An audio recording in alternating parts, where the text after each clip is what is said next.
What's going on, good people of YouTube? It is me, Chavez. I am back with another player prop video for you. Today's Tuesday, June 6, 2023. As always, I hope this video finds you all doing well and in good spirits.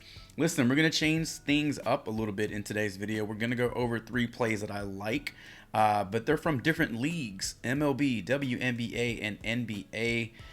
We'll definitely recap our plays from the MLB yesterday, but we'll also recap our plays from Game 2, which took place on Sunday. We're going over our partnership with Thrive Fantasy as well, making sure you are up to date on all the good stuff over there. And with the recaps, I'm just going to show you the slides. We're not going to break them down in terms of me talking over it. Just going to spend a few seconds showing you the end results of all the plays from our last 2 videos. So if all that sounds good to you, then I encourage you to stick around, drop a like, drop a sub, click the notification icon. Go ahead and get notified of all upcoming content and videos from me and my channel. And without further delay, let us jump into those recaps.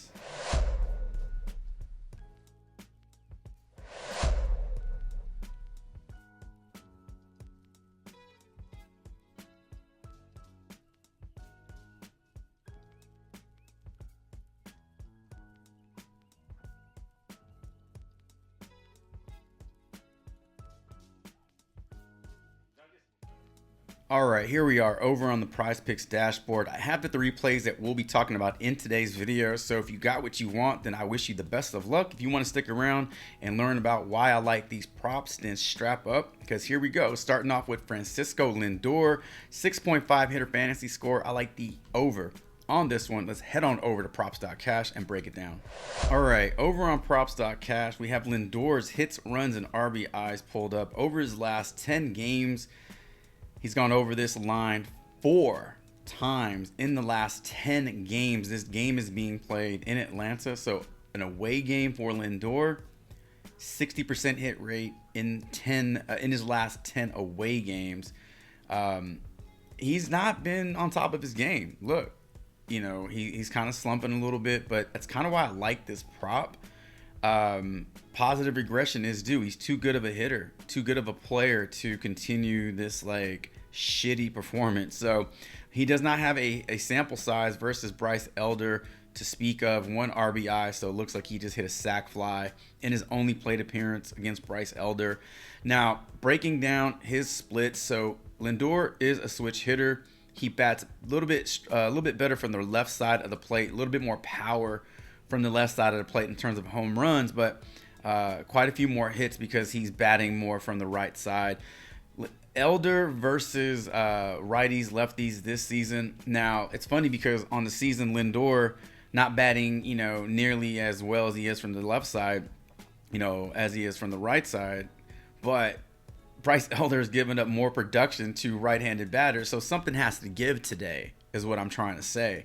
Lindor can switch hit, so if Elder is giving up production to the right side of the plate, you know, 27 singles, 2 home runs, and Lindor is struggling a little bit from the right side of the plate, this might be the matchup he needs to get back on track. So, you know, 2 trains colliding here, something has to give. I'm going to go with Lindor here and say he gets the over on his hitter fantasy score. I don't know how he does it. He could hit a home run. He could hit 3 singles. I don't know. All I know is that he's in a good spot. We got favorable odds and again, positive regression here for Lindor. So go ahead and give me the over 6.5 hitter fantasy score for prop number 1. All right, player prop number 2, we're headed over to the NBA. I want to talk about Gabe Vincent, 13.5 points. I like the over on this one. Let's head on over to props.cash and break it down. All right, here we go with this roller coaster ass series. Gabe Vincent hot, Gabe Vincent cold was all the rage. Then he's not, and then Caleb Martin comes in. Now Caleb Martin's a scrub again, and then we got Tyler Hero supposedly making his, you know, return in Game 3. Who knows what's gonna happen? All I know is Gabe Vincent has been, you know, pretty consistent over the first 2 games of this series. And it's not even a fluke. It's not like he's scoring out of nowhere or that we've never seen this happen before. Very consistent scoring over his last 2 games, 19 and 23 points here. And he's doing it on pretty healthy shot volume, 14 and 12. So he's not getting lucky. He's not knocking down, seven threes on 7 attempts or some weird number like that. These are pretty healthy percentages here that are sustainable. It just looks like the scoring is very consistent for Gabe Vincent. If you wanted to look at his first half points, you may. I mean, he's done it in 5 straight games, but what I'm learning with the first half points is it just really condenses the opportunities you have. I mean, a player can easily come out and have a bad first half and then come out and have a great second half and hit his full game points, but it doesn't, there's really little room for error when you play the first half points. So I'm just going to stick with his full game points because that to me is the strongest prop for him. Even with Hero in the mix, you saw it. Even with Strus lighting it up last game, I mean, Gabe Vincent still found his shot, still hit his mark. So I like what I see here. Just give me the over 13 and a half full game points for Gabe Vincent as prop number 2. All right, and for prop number 3, we're heading on over to the WNBA. This is the very, very first time I've ever, gave out a WNBA prop, but I like the rebounds and assist prop for Wnba. Now this got bumped from 11 to 11 and a half. I still like it at 11 and a half. It's in my slip at 11. But man, she's just been doing a lot of good things with rebounds and assists the last few games. Let's head on over to props.cash and I'll show you what I'm talking about.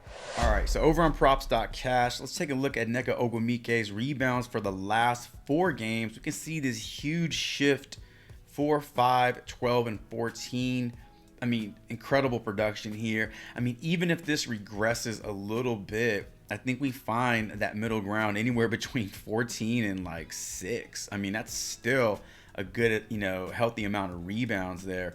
In terms of her assist, that's also looked really good. Now, this is a little bit more consistent, 3, 6, and 4. No assists showing versus Las Vegas. But I mean, if we get anywhere between 3 to 4 assists for Nneka, and then if she can grab us, like I said, anywhere between that, 9 and 14. I think 7 and 5 is doable. Maybe even 8 and 5 is doable for her. Now, the good news here is we don't have to do a whole lot of guesswork. They being the Sparks. The Sparks literally just played this Seattle team, and Nneka put up 14 rebounds. And she put up 4 assists, 18 rebounds and assists. And if you're wondering why I keep going back to each individual prop, because props.cash does not have rebounds and assists as a stat. We got to look at it on an individual level. So 18 rebounds and assists for Nneka. Yeah, just give me the over on this one because the history's there. The sample size is there.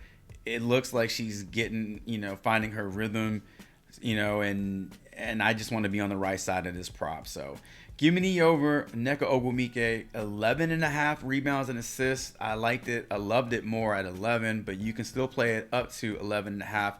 That's going to be our third and final prop on the day.